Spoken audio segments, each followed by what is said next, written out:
Welcome to this free online class on machine learning.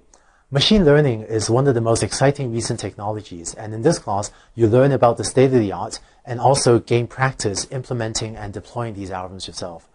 You probably use a learning algorithm dozens of times a day without knowing it. Every time you use a web search engine like Google or Bing to search the internet, one of the reasons that works so well is because a learning algorithm, one implemented by Google or Microsoft, has learned how to rank web pages. Every time you use Facebook or Apple's photo tagging application and it recognizes your friends' photos, that's also machine learning.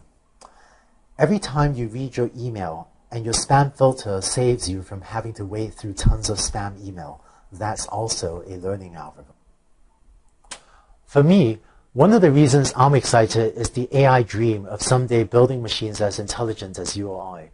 We're a long way away from that goal, but many AI researchers believe that the best way towards that goal is through learning algorithms that try to mimic how the human brain learns.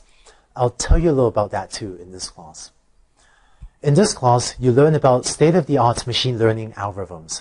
But it turns out just knowing the algorithms and knowing the math isn't that much good if you don't also know how to actually get this stuff to work on problems that you care about. So we've also spent a lot of time developing exercises for you to implement each of these algorithms and see how they work for yourself. So why is machine learning so prevalent today? It turns out that machine learning is a field that had grown out of the field of AI, or artificial intelligence.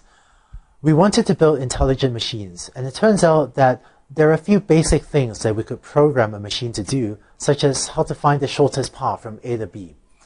But for the most part, we just did not know how to write AI programs to do the more interesting things, such as web search or photo tagging or email anti-spam. There was a realization that the only way to do these things was to have a machine learn to do it by itself. So machine learning was developed as a new capability for computers, and today it touches many segments of industry and basic science. For me, I work on machine learning, and in a typical week, I might end up talking to helicopter pilots, biologists, a bunch of computer systems people, so my colleagues here at Stanford. And averaging 2 or 3 times a week, I'll get email from people in industry, from Silicon Valley, contacting me who have an interest in applying learning algorithms to their own problems. This is a sign of the range of problems that machine learning touches. There's autonomous robotics, computational biology, tons of things in Silicon Valley that machine learning is having an impact on. Here are some modern examples of machine learning. There's database mining. One of the reasons machine learning is so prevalent is the growth of the web and the growth of automation. All this means that we have much larger data sets than ever before. So for example, tons of Silicon Valley companies are today collecting web click data, also called clickstream data, and are trying to use machine learning algorithms to mine this data to understand the users better and to serve the users better. That's a huge segment of Silicon Valley right now. Medical records. With the advent of automation, we now have electronic medical records. So if we can turn medical records into medical knowledge, then we can start to understand disease better. Computational biology. With automation again, biologists are collecting lots of data about gene sequences, DNA sequences, and so on. And machine learning algorithms are giving us a much better understanding of the human genome and what it means to be human. And in engineering as well, in all fields of engineering, we have larger and larger data sets that we're trying to understand using learning algorithms. A second range of machine learning applications is ones that we cannot program by hand.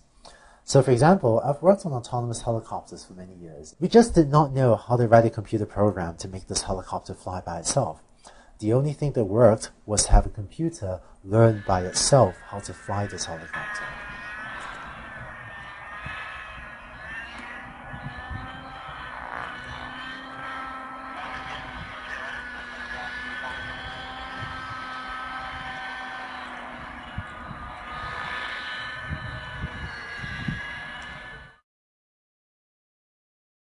Handwriting recognition. It turns out one of the reasons it's so inexpensive today to route a piece of mail across the country, so in the US and internationally, is that when you write an envelope like this, It turns out there's a learning algorithm that has learned how to read your handwriting so that it can automatically route this envelope on its way. And so it costs just a few cents to send this thing thousands of miles. And in fact, if you've seen the fields of natural language processing or computer vision, these are the fields of AI pertaining to understanding language or understanding images. Most of natural language processing, most of computer vision today is applied machine learning. Learning algorithms are also widely used for self-customizing programs. Every time you go to Amazon or Netflix or iTunes Genius and it recommends new movies or products or music to you, that's a learning algorithm. If you think about it, if you have 1 million users, there's no way to write 1 million different programs for your 1 million users. The only way to have software give these customized recommendations is if it can learn by itself to customize itself to your preferences. Finally, learning algorithms are being used today to understand human learning and to understand the brain. We'll talk about how researchers are using this to make progress towards the big AI dream. A few months ago, a student showed me an article on the top 12 IT skills, the skills that information technology hiring managers cannot say no to. It was a slightly older article, but at the top of this list of the 12 most desirable IT skills was machine learning. Here at Stanford, the number of recruiters that contact me asking if I know any graduating machine learning students is far larger than the number of machine learning students we graduate each year. So I think there's a vast unfulfilled demand for this skill set. And this is a great time to be learning about machine learning, and I hope to teach you a lot about machine learning in this course. In the next video, we'll start to give a more formal definition of what is machine learning, and we'll begin to talk about the main types of machine learning problems and algorithms. You'll pick up some of the main machine learning terminology and start to get a sense of what are the different algorithms and when each one might be appropriate.